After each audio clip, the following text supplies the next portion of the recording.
Good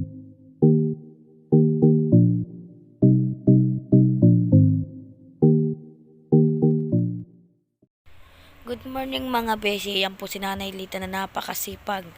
Nakakaya pa po niya maglabat mag-igib yan.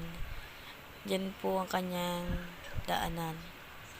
Naghanap po ako ng kawayan sa dagat kaso wala po nakita. Ang natagpuan ko lang po sa dagat ay mga pwedeng pangbentang kalakal yan. Kinakalap-kalap pa ni Nanay baka kasi lumalim na. Nakatukod na rin po si Nanay kasi po matandaan din po si Nanay. 70 plus na ata si Nanay. Pero yung fairness, ang lakas-lakas pa ni Nanay ha. Sana nga umabot akong gayaan. Kasi ang dami na ngayong pagkain na merong halong chemical eh. Yan si Nanay.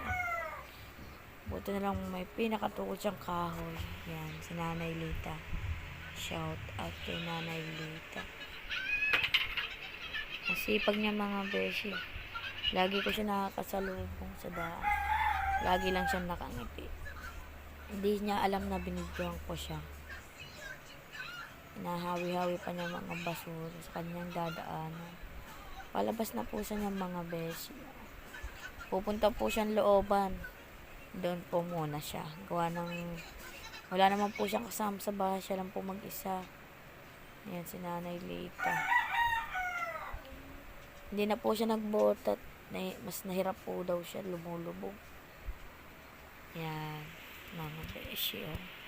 Kitang kita niyo naman si Nanay Lita kung gaano kahirap ang lumabas. Hindi pa siya mangalap, hindi pa magdahan-dahan.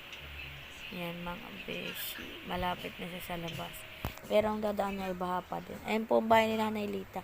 Nasira lang po gawa ng bagyong Egay. Ang lakas ng hangin at ulan.